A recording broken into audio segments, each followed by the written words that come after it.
Olá, doutores e doutoras, sou eu, advogado Robert Bezerra, com mais um vídeo da série de 100 vídeos em 100 dias, com aquele nosso único objetivo, alavancar a nossa prática advocatícia. O tema do vídeo de hoje, ele vem de uma reflexão.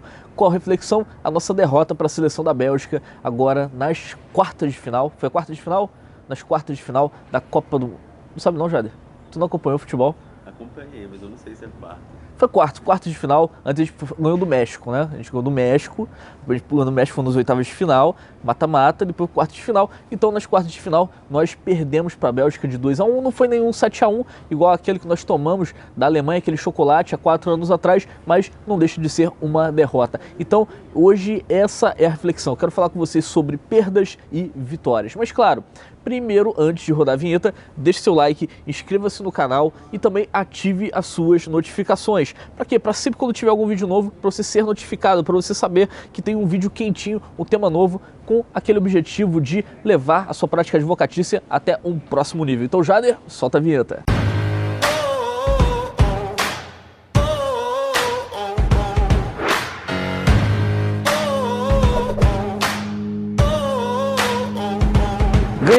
Ganhar é sempre bom, né? Nós como brasileiros, nós nos habituamos, pelo menos quem tem ali até ali a casa dos 30 anos, né? Acima de 30 anos, se acostumou com aquela seleção brasileira o quê? Aquela seleção de ouro. Que ganhou a Copa de 94, que bateu na trave em 98, que em 2002 ganhou mais um ouro, que em 2006 foi eliminado e que em 2010 foi lá, brigou, chegou acho que nas quartas de final, nas semifinais e depois tomou aquele chocolate e nós perdemos novamente e não chegamos sequer à fase das semifinais. Ou seja, não tem nem mesmo a disputa do terceiro lugar, né? Mas você pode dizer, tá, mas professor, o terceiro lugar e nada é a mesma coisa, sim.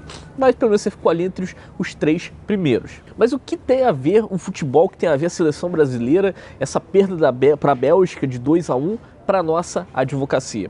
Bem, assim como jogadores, assim como nós mesmos temos que lidar com essa sensação de perda, perder é muito ruim. Quando você pega e vê ali na televisão, você consegue assistir diversos torcedores, seja no estádio ou seja às vezes ali na rua, nas suas casas, chorando em prantos por causa de uma perda que teoricamente não é deles. Por quê? Quem que sente mais essa perda? Claro, vai ser o jogador, vai ser o cara que está ali em campo batalhando. Mas como nós estamos na torcida, como nós vestimos a camisa, nós também acabamos sentindo essa perda. E na advocacia, qual a lição que nós podemos aprender? Nós podemos tirar dessas perdas, seja no futebol ou em quaisquer áreas das nossas vidas. Bem, perda é sempre aquele momento de reflexão. É sempre aquele momento para você pegar, se resguardar, você olhar para aquele cenário. Se tiver que chorar, chora. Se tiver que se entristecer, se entristeça. Mas não fica triste durante muito tempo. Não fica ali chorando durante muito tempo. Pega, enxuga as lágrimas e veja onde você errou, aquilo que você pode melhorar, o que você pode fazer de melhor.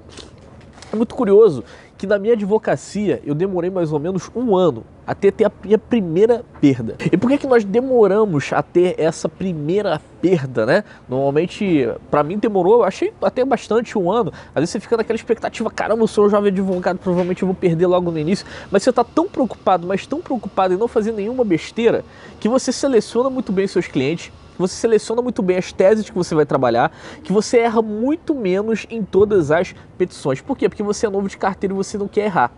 Então eu lembro que minha primeira perda foi depois de 1 ano. Eu senti aquela perda. Foi uma sentença de improcedência dos pedidos autorais e aquele cliente significava muito para mim. Significava muito para mim porque eu sabia que aquele cliente ele dependia daquele resultado e que tinha ocorrido uma injustiça muito grande com ele. Então eu acreditava com aquele cliente. E eu me lembro que eu entrei no sistema, foi na Justiça Federal, formação na Justiça Federal, e eu li essa sentença, eram umas 10 horas da noite, durante a semana. Cara, mas eu fiquei muito mal, eu li aquela sentença, falei, caramba, eu não acredito. E no primeiro momento que eu li aquela sentença, eu concordei com a fundamentação daquele juiz para poder julgar improcedente os meus pedidos. E eu falei comigo, caramba, quem sou eu, né, diante do juiz para poder questionar? Para mim não cabe nem recurso. Mas o que eu fui fazer? Eu fui dormir. E quando eu fui dormir, quando eu fui descansar minha mente, quando chegou no dia seguinte, eu peguei, parei para ler novamente e falei, opa, peraí, esse cara não tá tão correto assim não. E aí eu comecei a colocar a cabeça no lugar, eu vi o que aconteceu de errado, o que eu poderia ter feito de melhor, quais foram os erros do juiz, por quê? Porque às vezes vai existir uma perda, e essa perda ela não é uma culpa exclusiva sua. talvez você tenha feito o seu melhor, você tenha ido ali realmente com as melhores ferramentas para o campo de batalha, mas por fatores externos que não dependem exclusivamente de você, você acaba tendo aquela perda.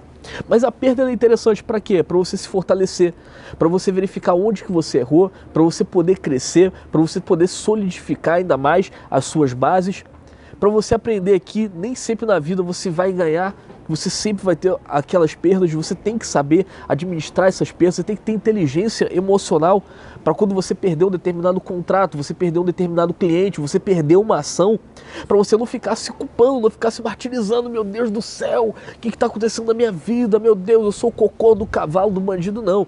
As perdas, elas são inerentes às nossas vidas em todas as áreas, em todas as atividades, e nós temos que saber conviver com elas e tirar sempre as melhores lições. Afinal de contas, a história da humanidade está aí para poder provar. A humanidade evolui, grandes potências hoje mundiais, elas surgiram a partir do quê? A partir de grandes perdas, a partir de grandes derrotas, surgiram a partir de uma catástrofe, depois de uma grande guerra. Então que essa também seja uma lição para as nossas vidas, para sempre quando nós tivermos uma perda, nós possamos fazer uma autoanálise, ver onde que nós erramos, aquilo que nós fizemos de melhor, se nós realmente demos o nosso melhor, e também se por acaso essa perda foi devido a um fator externo. E nas vitórias? Cara, nas vitórias, comemora. Comemora suas vitórias como se fosse o final de uma Copa do Mundo.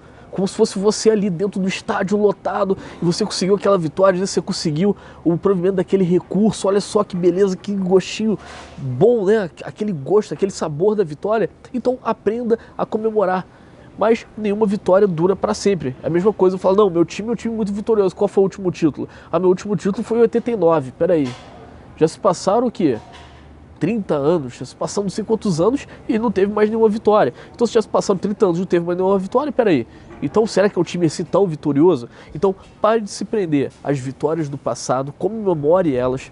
Pare de se prender também às suas derrotas do passado, comece a viver o teu presente.